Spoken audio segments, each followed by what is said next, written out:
So thou, O son of man, I have set thee a watchman unto the house of Israel. Therefore, thou shalt hear the word of my mouth, and warn them from me. Have no fellowship with the unfruitful works of darkness, but rather expose them.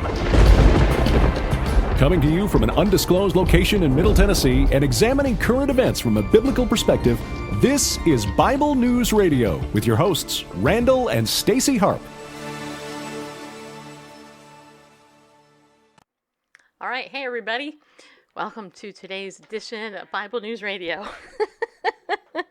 Wait, hold on. I'm gonna go ahead and I'm gonna play some music for you momentarily as we get set up here. We're kind of running behind.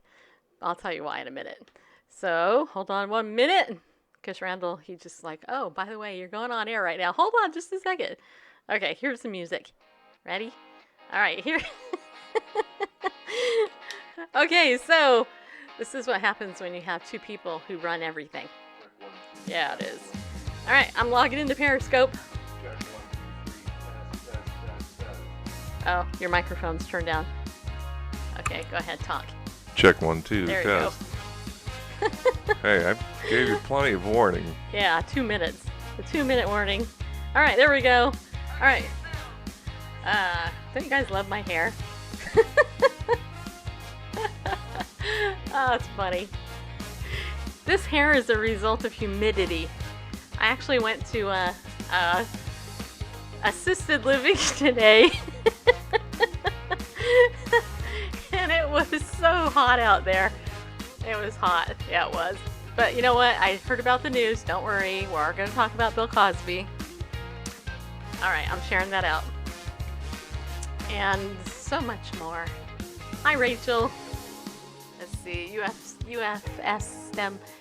Stem Cell, Caruso, Melanie, Diane. Is Oddvar in here? Rachel. I think that's somebody that, I don't know who that is. Steven. Hey, Steven, you're here. All right. Okay, I'm going to go over on Facebook now. Hold on just a second. This is how live streaming does it. Yeah. I'm over here, everybody. Actually, you know, I've had an interesting day. I'll tell you about it in just a second.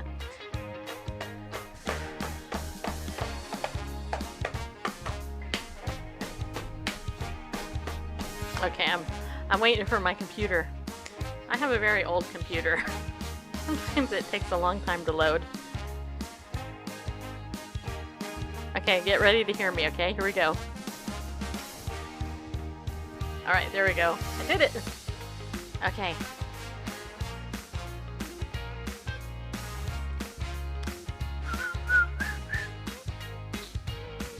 Hey, Dr. Jennifer Fee is here. I was just talking to Jennifer. That's part of the reason I'm late. It's not her fault, though. And we're talking the news, people. Yeah, we are. All right, I'm going to share that out. All right, there we go. Did you guys know Dr. Jennifer Fee actually is a TED Talk speaker coming up soon? I'm so proud of her. All right, thank you and good night, people. No, I'm just kidding. Or am I? Yeah. Now, I know a lot of you would be completely jealous to have my hair. Hi, April. Yeah, this is big hair. When I walk into a room, you notice me for sure. Cosby diddled you too. I'm sure he did. Black privilege. Scott Kavanaugh by Friday. I'm calling it. Well, you know, hey, we actually, SCOTUS Kavanaugh by Friday. Well, we'll see. We'll see. You never know. Hey, you know what? Anything can turn in politics, as you all know. I said y'all. I must be getting integrated into Tennessee after 5.5 years, or however long I've been here. I don't know. Anyway, all right. So, hey, if you're new to the show, thank you for coming in. I have to tell you that I'm super happy that you're here. Part of the reason I'm late, I'm going to tell you a little bit. I was talking to Jennifer because we were talking, you know, bestie friend stuff. So I can't tell you all that stuff. But how many of you guys know that I am a member of Legal Shield? If you're a regular viewer, you do. How many of you know that I sell it? I'm an associate, independent associate for Legal Shield. right now there's a contest going on to win a contest to Las Vegas. And I have to tell you, this is just something that I actually, when I joined a couple of months ago, about almost 4 months ago, and they had this promotion, like if you sell enough stuff, you'll win a trip to Las Vegas. Well, I don't care about Las Vegas. In fact, I hate Las Vegas.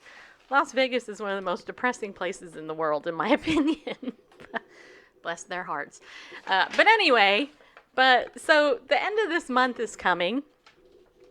And I was doing my my Legal Shield business on the side that I do, and to make a long story short, this morning I found out that I was number 301 on the list of people who made it on the leaderboards, right, of selling Legal Shield.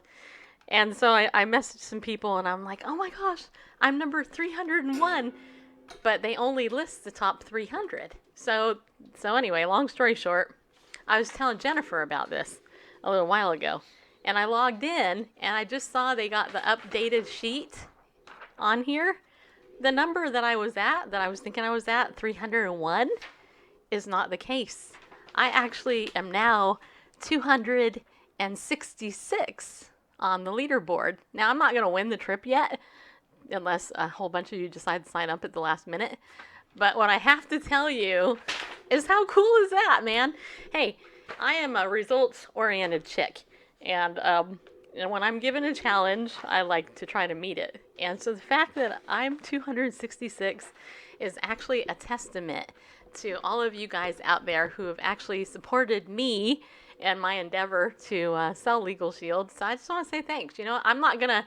I'm not sure. There is a little slim chance I could win this trip, but whether or not I will is debatable, because I don't meet the qualifications for, like, you have to be in the top like 150 or something like that, which I'm not, but I may be able to qualify for top 5 associates, but I'm not sure. So how do you help me?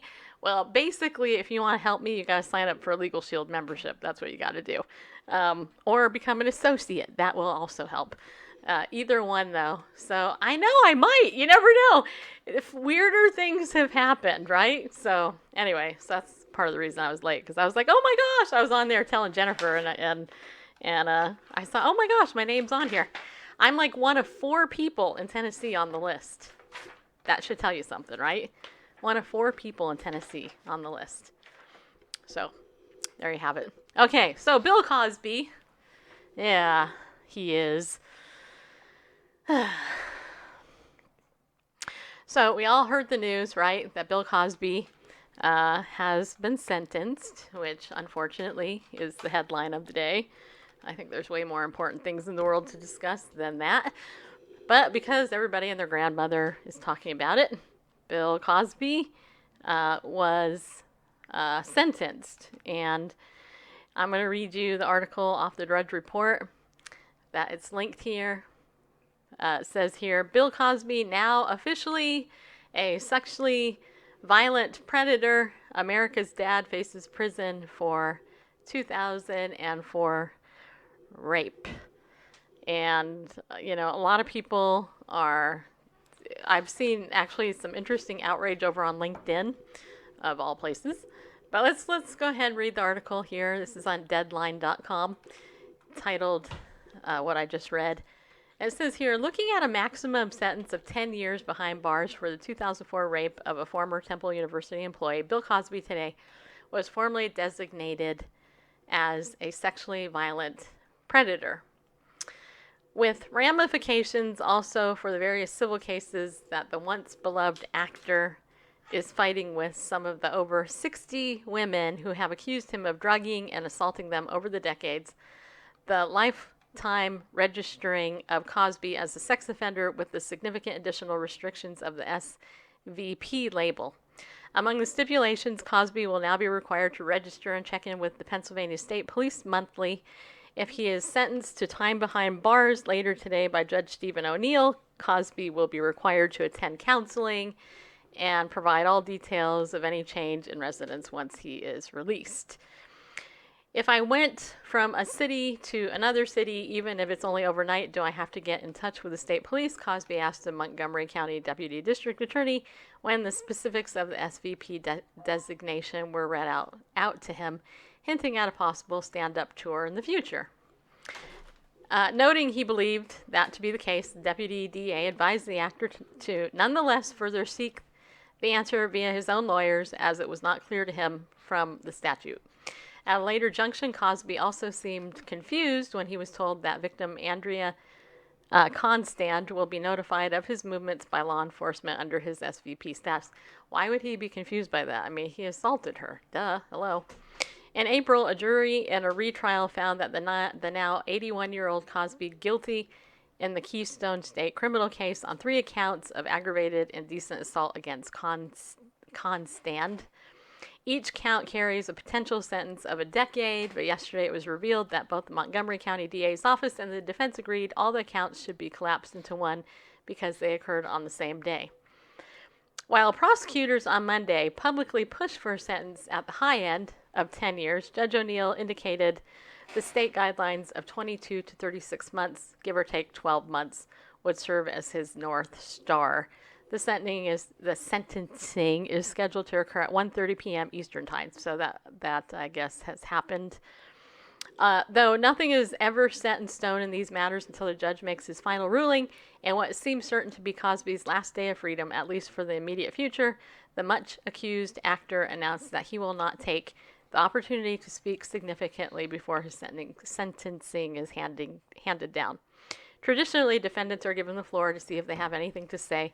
Besides the odd and expletive outbursts from the defense table, the currently under house arrest and out on $1 million bail, Cosby was essentially silent in his own defense in both the mistrial of 2017 and the retrial of earlier this year. Probably smart that he was quiet. Besides his question to the Deputy DA this morning, Cosby otherwise mainly responded yes or no to a series of procedural questions from the judge. Also, he added in a rather weak voice at first that he didn't need any more time to decide if he wanted to speak at any length in court. Seated at the defense table at the front of the courtroom, the Cosby Show creator at one point additionally asked the Deputy DA to speak up when given a series of questions of requirements of understanding his case and the SVP status. I'm not going to read the rest because it's just really long and forget it. I don't need to read it. The commentary. Thus, I will have commentary for you. So here's my commentary on this. Everybody is focusing on Bill Cosby, right? And this is my opinion. You can take it for what it's worth. My opinion is we should be focusing on the victim. That's what I think. You know, if it was one person that accused him of doing this, it would be one thing. It's like 60 people that have accused him of doing this. So this isn't like, you know, I mean, 60 people don't just come forward for the heck of it, right? It's not like this conspiracy to bring down Jell-O Man, you know, Mr. Pudding Man and Bill Cosby, you know, the Cosby Show. It's not a conspiracy at all. I don't think. I think he got busted. And I think the only way that he was prosecuted was because he finally had somebody that was within the statute of limitations that they can actually prosecute, because all these other women didn't come forward in time. And let's just say it, they would be afraid to, right? Because you got the media who is going to be out there defending Bill Cosby and painting him as the sympathetic, you know, being accused. Why? Because of the characters that he plays on TV, you know, Mr. Huxtable, right? But, you know, as somebody who understands what it's like to be sexually violated myself, and I understand the courage that it takes for a woman to come forward, or a man in that matter. You know, if it was a man who was sexually violated, hey, it takes a lot of courage for a man to come forward. Remember Oprah Winfrey when she had that one of her last episodes when she did the Oprah show, she had a whole studio full of men who had been sexually abused, okay? So it takes a lot of courage for anybody who's been sexually assaulted to come forward and actually talk about it. But when somebody like Bill Cosby, who's a celebrity, who plays an affable character on TV that everybody loves, and he's a comedian, is doing it, it's hard to go, he couldn't have done it. Of course, our natural instinct is to want to go, oh, no, we can't believe that he did it. But you know what? Trying to think of the guy's name. What's the guy's name on Seventh Heaven? The father. You remember his name? The actor. Yeah, the actor. I'm trying to think of his name. You guys know who I'm talking about. Reverend Camden. Stephen something. Yeah, it's Stephen something. I can't think of his name. But that guy, he was also a sexual predator. Right. Okay? And he played a reverend on that, right? Nobody wanted to believe O.J. Simpson murdered somebody either, right? And, sexual predator of children. Yeah. Nonetheless. So here's what I know. And anybody who's ever been a victim of a sex crime actually knows this, especially if it's, you're somebody using a position of power. We've seen this all throughout the media. We've seen it with news anchors, Bill O'Reilly, others, both on the left and the right, who have come out and and have come out. They've been busted, and all of that, right? So it's like we don't want to admit it because we like the character, but let's just say it. These people, they abuse their power, and so of course women are afraid to come out because sorry, I just got a message. Anyway, these women, are afraid to come out because of the popularity of the celebrity that's been sexually assaulting them. So who are you going to believe? Here's the narrative. The women, they're coming out, they're accused, they're targeting the guy for his money, right? That's the narrative you'll hear. But when the evidence stacks up, and it actually is proven in a court of law and a jury convicts them, guess what? That's more than one person saying, oh, wait a minute, here's the evidence that actually shows the case, right? And so I actually wrote this on my Facebook page, and it's just my opinion. You could take it for what it's worth, because it's just my opinion. I wrote, and I quote, "Instead of feeling bad for Cosby, feel happy for his victim that got a little bit of justice. What makes predators like him so dangerous is that they have gotten away with their crimes for so long, and they never have had to pay for them, while the women they violate get a lifelong sentence," right? And let's just, people are looking at it. Nobody's looking at the victim. And this is so frustrating to me, personally, on so many stinking levels, because the victims are the ones that get re-victimized in the media because they come out and they'll say, well, no, yeah, she caused it, or she was after his money, or she asked for it, or he said it was consensual. Hey, this is all BS, right? Let's just say it how it is. If 60 people came forward and accused Cosby of something, 60, then there's a pattern there. Just so you know, he's a sociopath in my opinion, and I'm glad that he got sentenced. And whether or not he'll actually, serve the sentence, he's 81 years old. If they gave him a whole 10 years, he'll be 91 when he comes out. Some reports say he's gone blind. Whatever. Who gives a crap about all that, honestly? I mean, really, who cares, right? Let's just hope that he repents and he comes to a place of a real salvation in Christ, because he needs to. And then even more so, let's uphold those women from, who he abused and assaulted in prayer, and that they get the due that they deserve. I could tell you, I've shared this before on my show, but if you are new and you don't know this, I was sexually violated in my childhood for years. I turned my accuser in. I had a mother who made me recant the story and say it wasn't true, which was baloney, because they had all this evidence, including pictures of me, that were essentially, pornographic, that my predator did. And when I went to therapy, I was awarded $10,000 from the state of California for their victim witness assistance program. $10,000, right? I wasn't looking for it, but I got 10,000 measly bucks for my restitution and recovery from the state of California, which did a couple of things for me. Number one, it validated me, and it validated all the crimes that had been committed against me, that they would award me $10,000. That's not chump change, right? I mean, seriously, that 10 grand is not chump change. But you know what? That 10 grand went and paid for therapy. That's where that money went. I never saw a dime of it. It went directly to my therapist.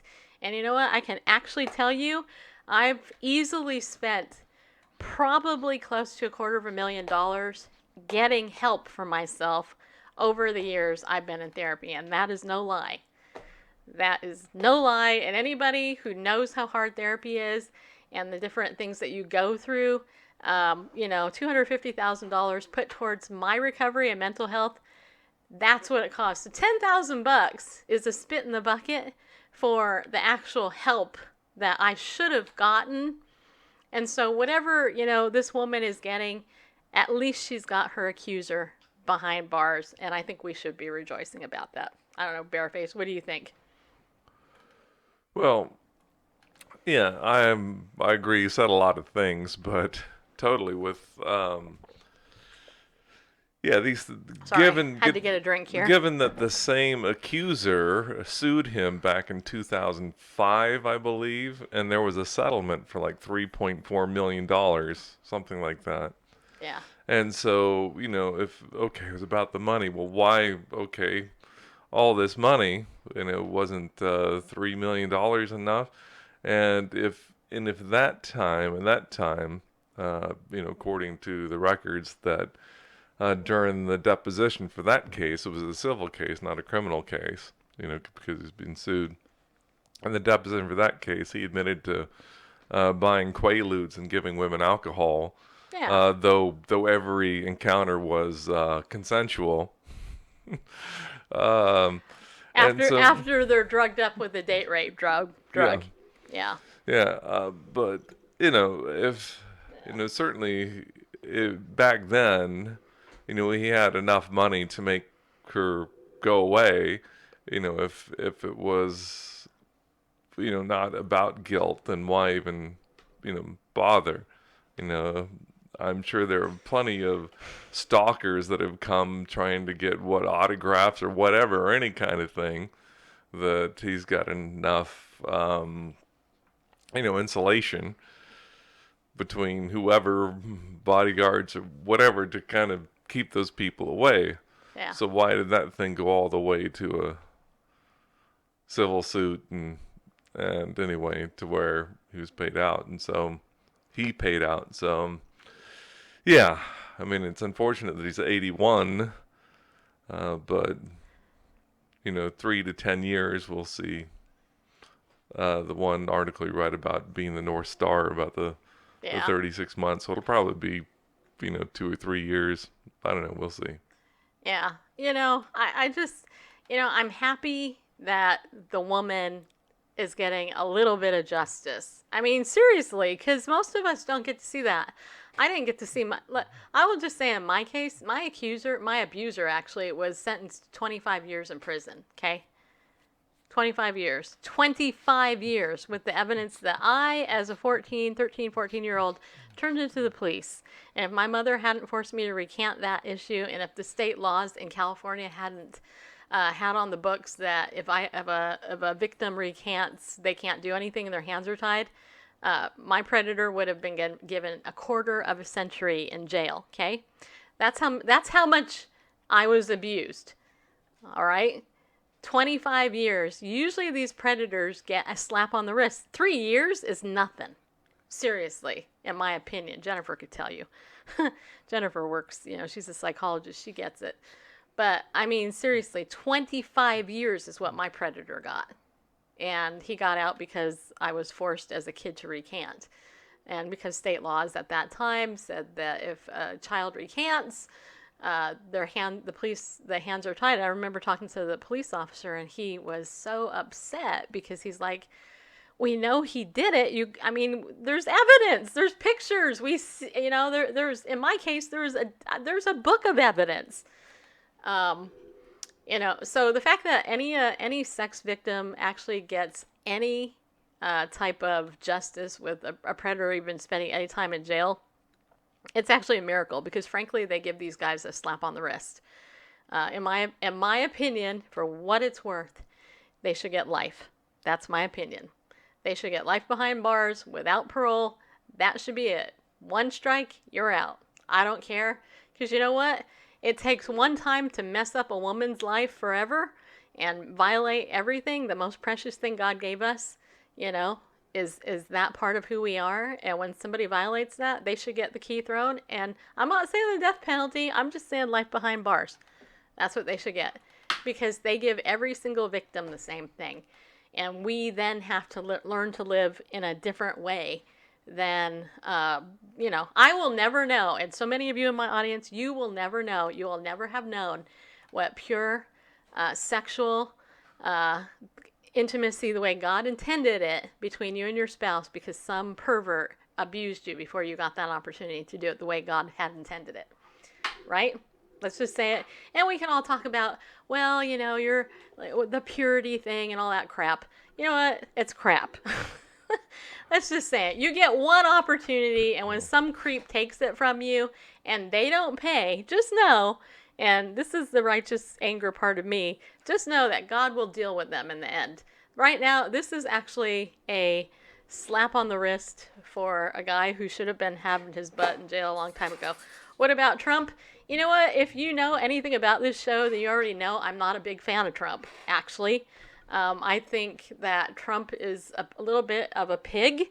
I think he's got some serious issues, but I also don't hate him like a lot of people. I think that there's good and bad in the man, but I don't trust him as far as I can throw him, just so you know. That is, he's done a couple of big things, but he could flip on a dime. That's my opinion about him. And Randall, you have an opinion about Donald Trump too, don't you? Pretty much the same. I didn't vote for him because of that sort of... I voted for him because of Mike Pence, not because of him. Right.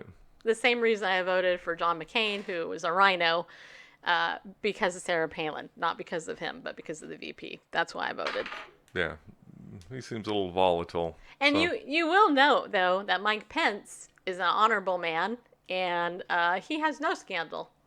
The people, even some of the far left liberals, they claim that they would rather have Pence in office than Trump. So, I mean, even though Pence is pro-life and pro-traditional marriage and all that. Yeah, he's not an arrogant, pompous jerk like Donald Trump is. During the last presidential campaign. Just to say what I mean, right? During the last presidential campaign, they had plenty of opportunity to bring up dirt on Pence, Yeah. Then it was after in office that he talks to God. He's some sort of a, crazy man. Yeah, that's true, actually. He talks to God. Well, a lot of us are crazy. Yeah. All right, so the other thing in the news, I probably didn't send these to you, did I? I didn't send anything at all. I didn't, because I was too busy being excited about my Legal Shield stuff. All right, I'm going to send you, do you want me to send you stuff or no? Okay. This article. Whatever. Okay. So let's talk about some of the sex scandals within the church, okay? Because unfortunately there's a lot of them, and I don't know how many of you guys know this. I found this out last night. Okay, so here's the thing. Over on Journal Sentinel Online, so jsonline.com, you guys can go there if you want. There's an article titled Elmbrook Resignations Are the Latest to Rock Evangelical Christian Churches. All right, listen to this, okay? Brookfield, members of Elmbrook Church, Wisconsin's largest Christian faith community, were shocked and disappointed in February when executive pastor Brody Swanson resigned amid revelations of infidelities with another church staffer who also stepped down. The sense of betrayal hit home again this week when senior pastor Jason Webb resigned from the Brookfield megachurch, citing, quote, multiple marital infidelities, unquote, and an unspecified but, quote, serious addiction, unquote.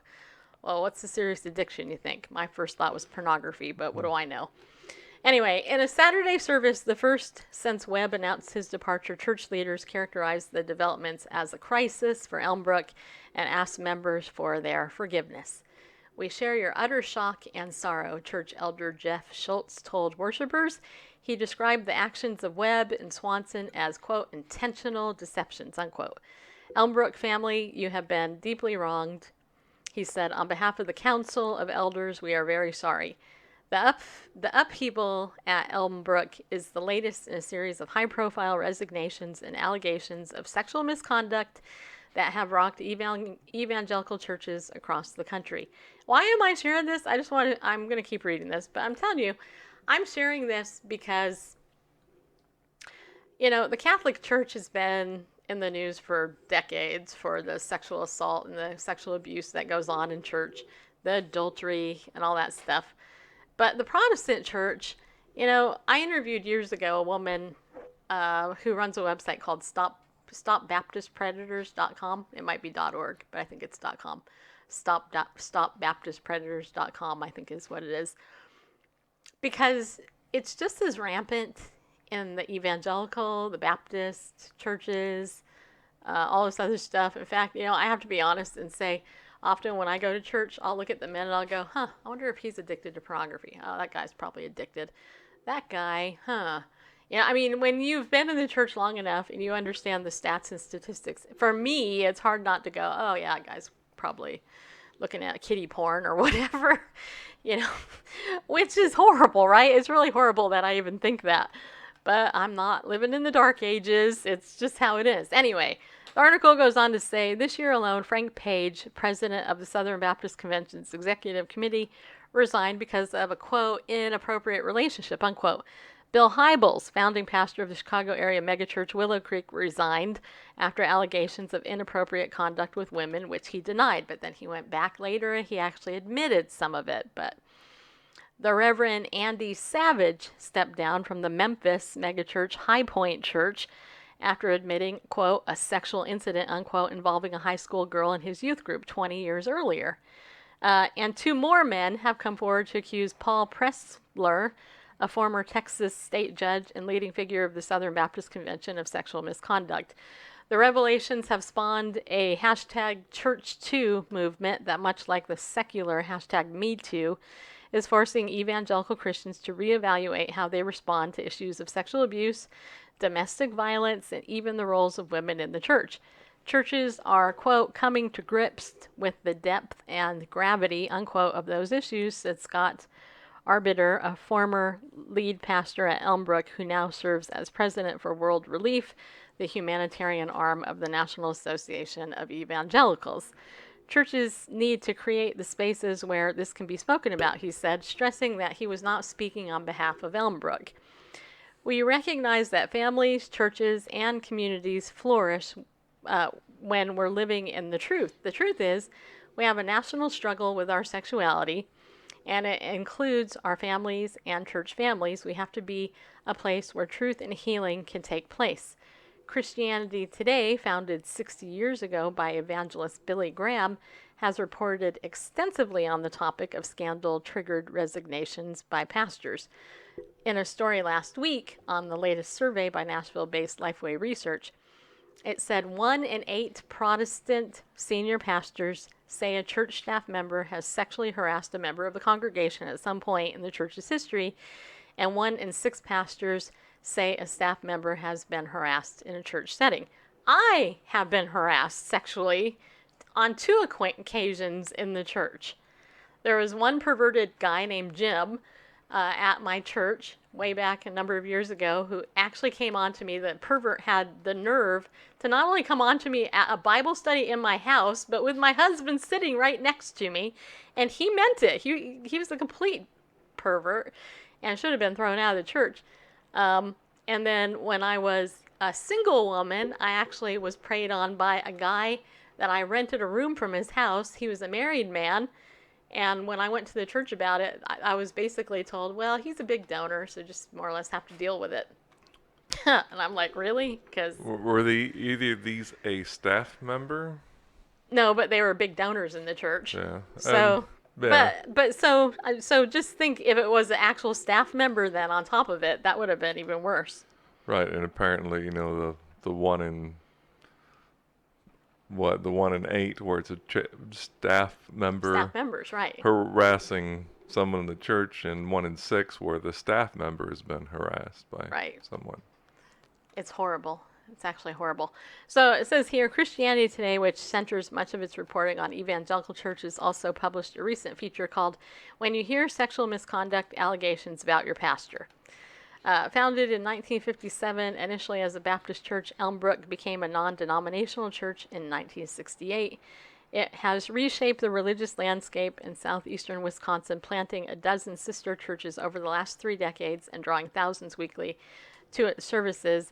And for now, the flagship Elmbrook Church is grappling with a leadership vacuum as well as a debate on its own hashtag Church2 questions. Mark Heckman, Executive Director of Central Support Services for the church, said the church elders are working on an interim plan for the church and should have something in place for the next 2 weeks. Elmbrook's latest allegations emerged Thursday with Webb's resignation announcement, which revealed that he has kept parts of his life hidden. It is with deep remorse that I write you this letter, Webb wrote in a letter to church members.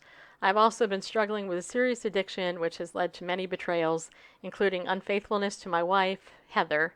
Words cannot fully describe how sorry I am for my sin. The gravity of all this is not lost on me. I have lied to Heather, my counselor, the men in my life, the elders, the staff, and the church. I will immediately seek intensive inpatient treatment for addiction over the next 6 weeks, the pastor wrote. Heckman said it is too soon to know if the recent revelations have affected membership at Elmbrook, but we'll see what the future holds. So, whereas I admire the fact that the pastor is going to go ahead and get some help with his probably pornography addiction, or maybe kiddie porn addiction, who knows. What I want to say is don't forget the victims here. Don't forget the victim, the wife, and the kids if he has any, that has done. I mean, the church is secondary. It's his family he betrayed first. And, don't forget that, and a lot of people do. And that's what really gets me is pastors end up in the position that they end up in because, number one, the culture of society today puts them there.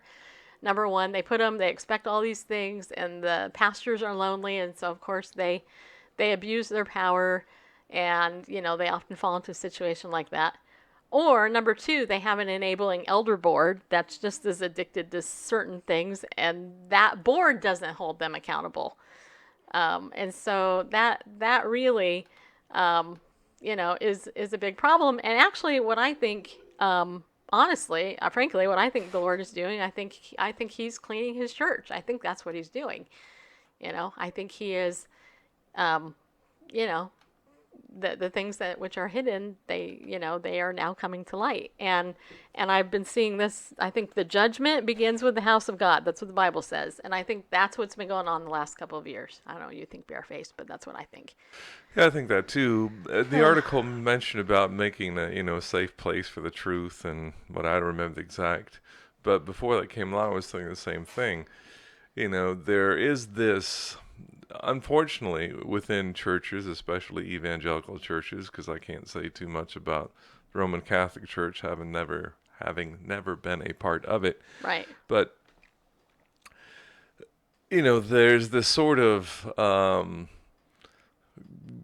divide between the congregation and a pastor that, often the pastor is not seen as just another person in the church who happens to have a different gifting, another part in the body. They're no more significant, than the hand or the foot or whatever. It's just, same spirit, different gifts. But unfortunately, it's put as this hierarchy thing. Yes, there's a hierarchy in the sense that, the pastor is supposed to be an overseer for the welfare of the flock. But as far as, what's the word I'm looking for? It basically should be servant of all, if you want to be, who would be greatest would be, to be servant of all. Unfortunately, I think there's this thing that's looked like as a corporation, that the pastor is the boss or whatever, and this sort of this gap between people, and therefore I think it creates a situation where the pastors don't feel like they can be open with someone because the congregation doesn't see them as peers. And anyway, and so I think it's really important that whatever people surround, the leadership, the staff, elders, whatever, they shouldn't be a group of yes men. I don't know what you're looking at, but I'm looking at you. okay. I look at myself sometimes like. Anyway. I look kind of pissed off sometimes, like when I'm just listening to you. Anyway, I'm trying to smile.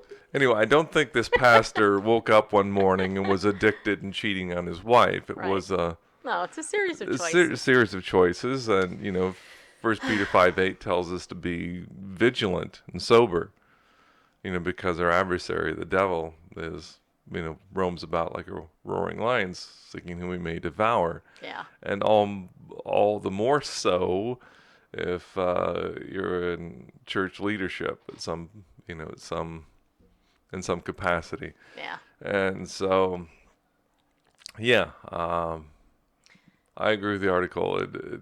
It's not just, that's something that'd be good to have some sort of safe place for the truth or whatever. No, that, be sober and vigilant. It's important. I mean, it's like a concentrated effort to make sure that space is created, that accountability always exists. So as soon as things start to go off the rail, there's right, and I'm not playing judge, jury, and executioner here. My concern is that, especially with pornography addiction and things like that, which it sounds like that's the case with this guy. Or who knows? Maybe it's sexual addiction of maybe he hooks up with women or men. Who knows? I don't know. But the point is that we can't forget the other victims in this, right? Oh, definitely. Because that's what happens, right?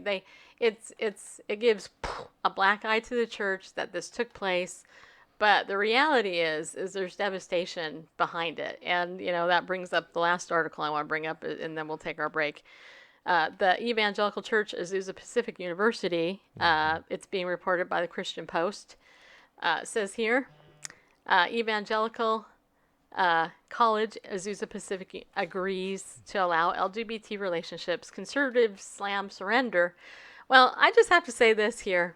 This is what I have to say. Bareface went to APU, right?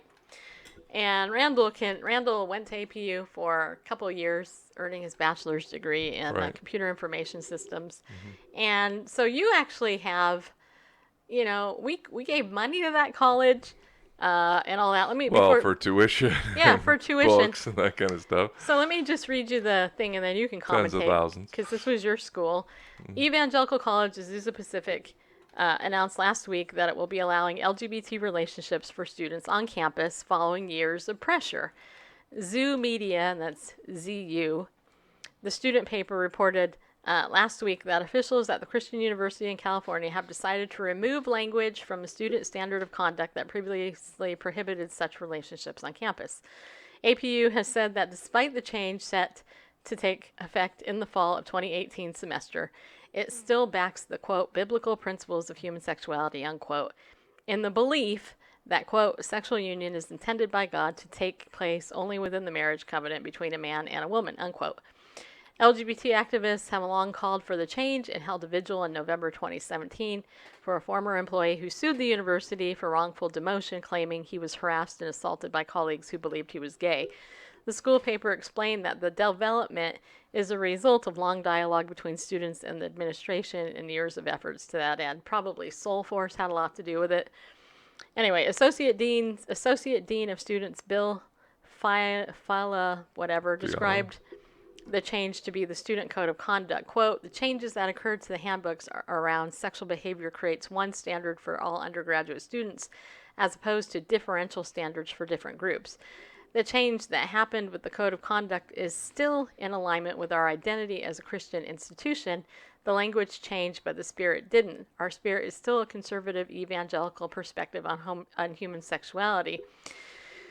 Some, such as Aaron Green, co-executive director of Brave Commons and a recent APU alumni who has pushed for the recognition of LGBT groups, said that it was unfair to exclude people in gay relationships. No, it's not.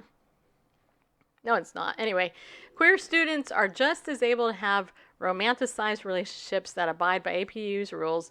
The code used falsely assumed that same-sex romances always involve sexual behavior. This stigmatism causes harm to our community, especially those serious about the Christian faith. Basically, what they're affirming is gay Christianity. That's what they're basically affirming at APU now. That's the bottom line. And it's unbiblical. Gay Christianity is not biblical. It goes against Scripture. But anyway, along with this change to the code of conduct, there will also be a new pilot program aimed at providing a safe space for LGBTQ plus students on campus and all this.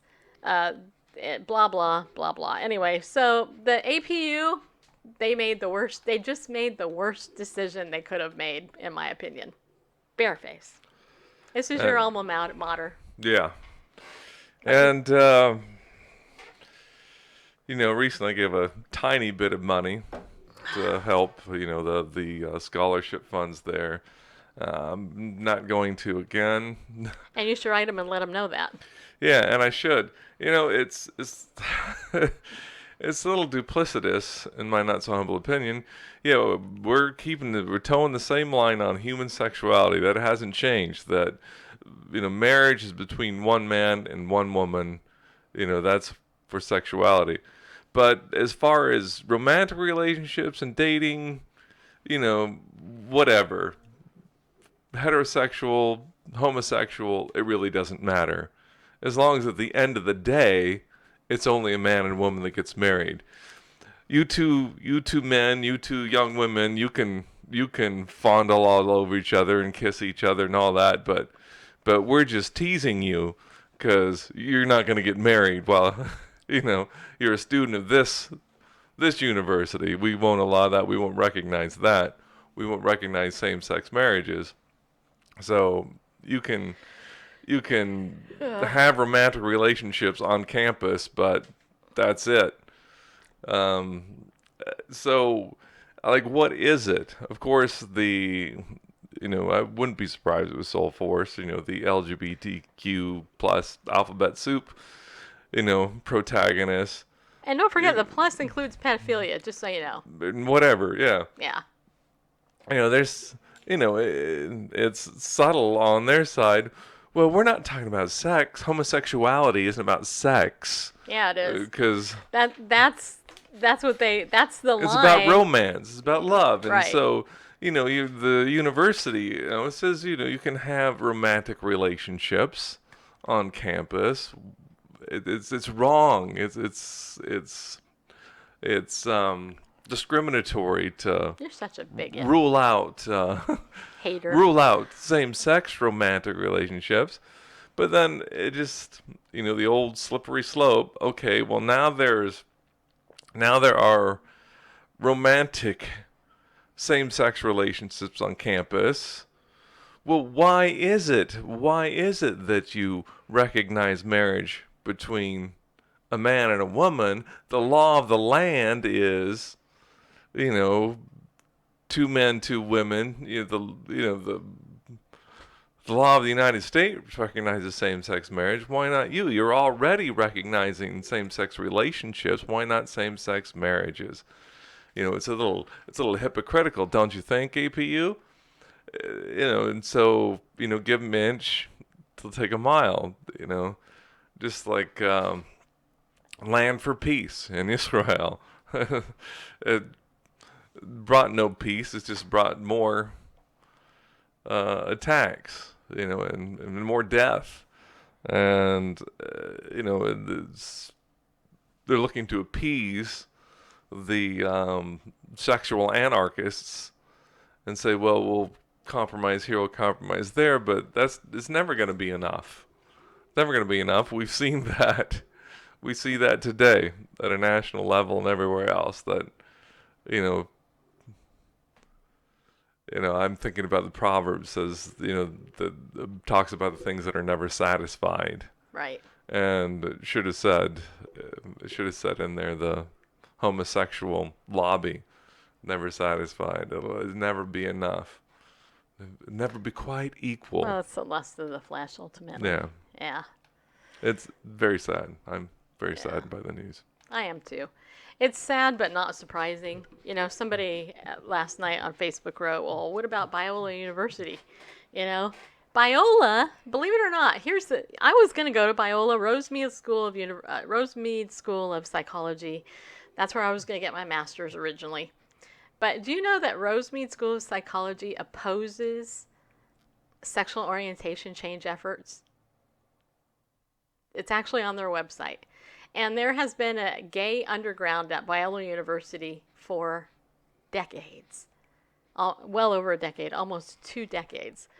So anybody who thinks that Biola University is a conservative Christian evangelical college is crazy.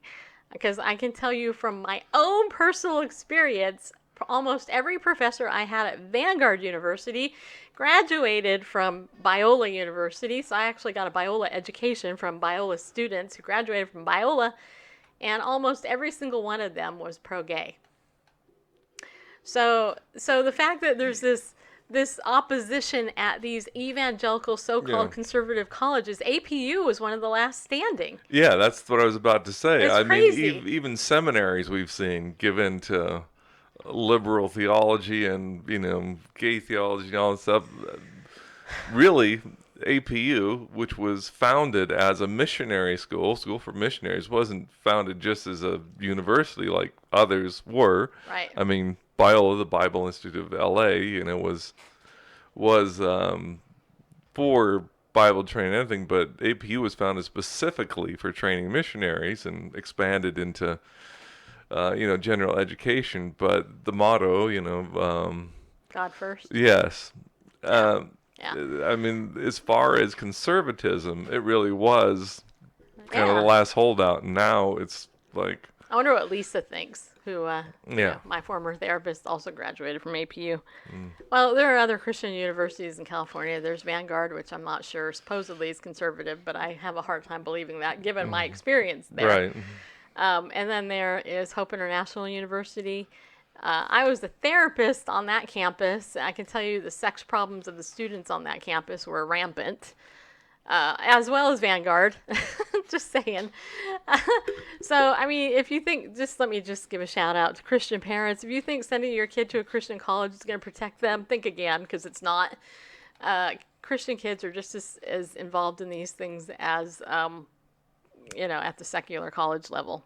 But, anyway, you can throw away more money if you'd like to just, get this prestigious Christian name on your diploma. But anyway, yeah. So that's today's show. I should say thank you to all of our sponsors. Ariel Ministries today happens to be the birthday of my spiritual mama, Mary Ann Fruchtenbaum, who is the wife of Arnold Fruchtenbaum. So happy birthday to Mary Ann. She actually has impacted me in more ways than she probably knows. Anyway, today's her birthday. Ariel Ministries is a wonderful ministry. If you go and use the coupon code Bible News, you can save 20% on anything in the store. I know Melanie recently said she bought a couple of things there. Appreciate that, Melanie. I hope you got your 20% discount when you did. You can get the book Israel Betrayed. That's the one we're talking about this month, by using the coupon code Bible News. And then, of course, also Pillars of the Community. If you want to donate to our show, just become a monthly donor.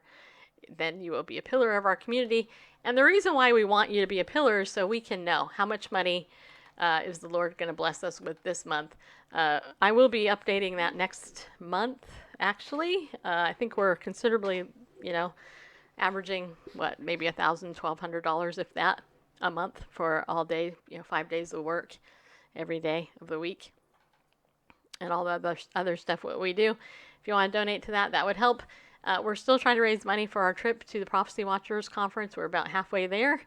That would be cool if we could actually have that wholly covered. So if you want to donate to that, let us know.